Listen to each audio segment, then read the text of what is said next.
Hoje tivemos invasão de hospital, agora de forma declarada, né, por parte do governo de Israel, não é, Demora? Olha, Chico, eu costumo brincar nos últimos tempos que eu tenho saudade da hipocrisia na política, né? Porque a gente reclamava muito da hipocrisia, né? Pô, os caras fazem isso, mas estão tentando, mas pelo menos assim, a gente vê que no passado havia uma certa liturgia dos cargos, e essa liturgia ela foi para o espaço, né?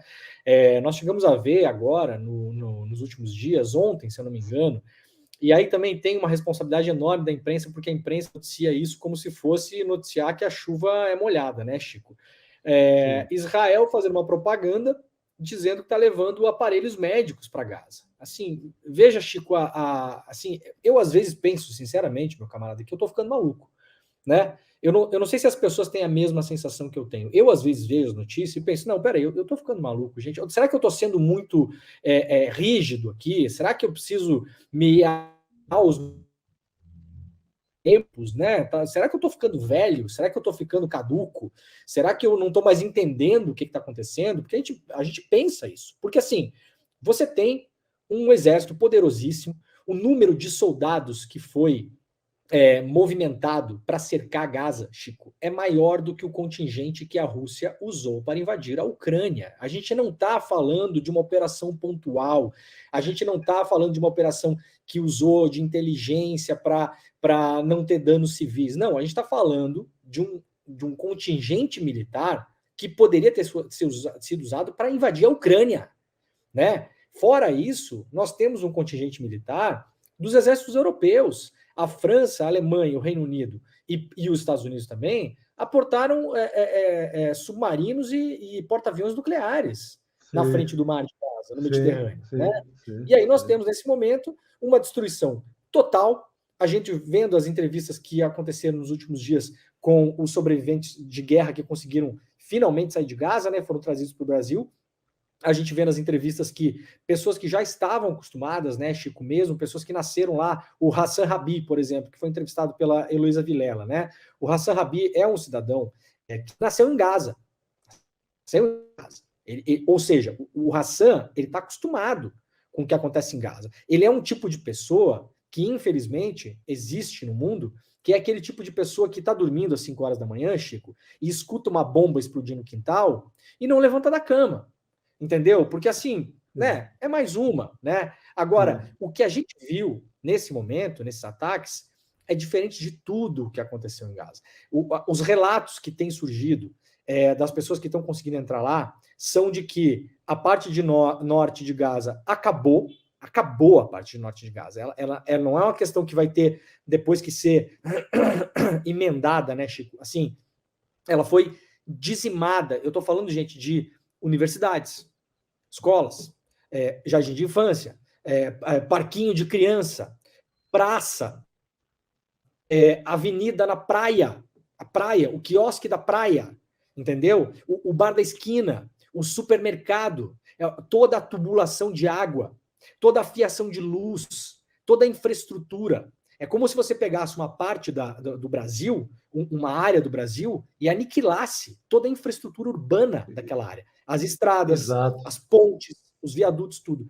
E aí você vê o exército israelense postando fotos de incubadoras de bebês que eles estão levando lá para dentro, Chico. É um nível de crueldade, é um nível de dissociação da realidade, é um modo de se comunicar que realmente, Chico, eu acho que nós temos que tentar entender em que mundo a gente está agora, porque não é mais possível a gente ver isso, né, cara, e pensar, não, peraí, eu tô ficando maluco ou os caras estão fazendo isso mesmo, né? Então, chegamos nesse nível, né? A sensação é essa, Demore.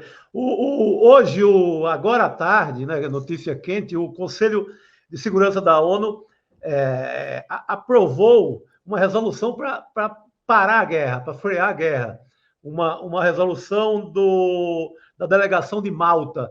Você acredita, por tudo que a gente já viu de falta de força, digamos assim, da ONU em relação aos últimos conflitos no mundo, você acha que vai ser obedecido? Teremos paralisação ou Estados Unidos e Israel passarão o rodo como estão passando?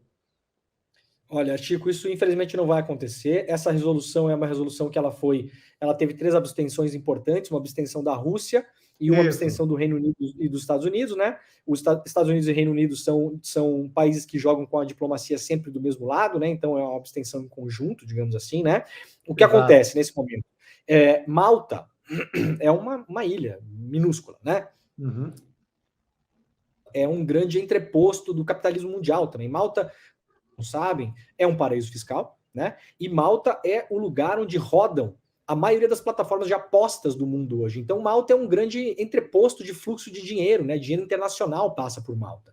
Então, o que acontece? Exato. Arrumou-se ali, né, uma resolução de Malta que deixou de lado várias questões polêmicas, pediu um cessar-fogo e pediu devolução imediata dos reféns do Hamas, que estão com o Hamas, para Israel. Por que isso não vai acontecer, Chico? Vamos pensar no caso da guerra da Ucrânia, né? Foram aprovadas várias resoluções no Conselho, na Assembleia Geral também. Há até hoje, né, um boicote econômico em relação à Rússia, e, no entanto, a guerra na Ucrânia não parou. A Rússia não foi parada pelas resoluções da ONU, né? Os mecanismos internacionais, hoje, eles têm muito menos força. Os países têm menos medo, e eu diria até mais, Chico. Os países, quando vão tomar atitudes como Israel está tomando agora na faixa de Gaza, eles já sabem que eles podem sofrer sanções. E eles já contam com as sanções. Você acha, Chico, que o Vladimir Putin não sabia que ele ia sofrer um bloqueio econômico a partir do momento que ele invadisse a Ucrânia?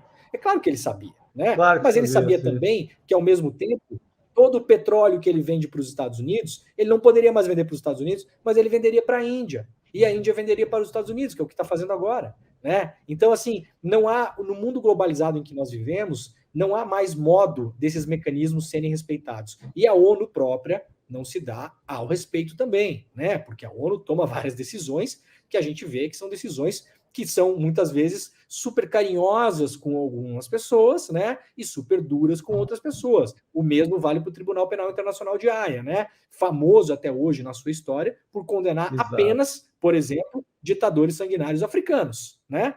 Nunca nenhum europeu foi condenado, por exemplo, pelo Tribunal de Haia, né? Então, eu acho muito difícil que seja cumprido, Chico. Israel está com um propósito firme, segundo todos os relatos dos jornalistas, dos Médicos Sem Fronteiras, do pessoal da ONU mesmo que está lá dentro, das missões humanitárias que ainda tem lá dentro, das igrejas que ainda trabalham eventualmente lá dentro. Os relatos são: Israel veio com um propósito, destruir toda a parte norte de Gaza, tentar resgatar os seus reféns, mas sequer é o objetivo principal, né? E tentar aniquilar o Hamas. E o day after, meu camarada, não sabemos o que vai acontecer. Muito possivelmente, como aliás a própria Heloísa Vilela também ela publicou com exclusividade aqui no ICL, depois, uma semana depois só, nós fomos ver na mídia internacional, né? Uma possibilidade muito grande de Israel anexar, sim, a faixa de Gaza toda, ou ao menos em parte, e manter sob controle a partir de agora.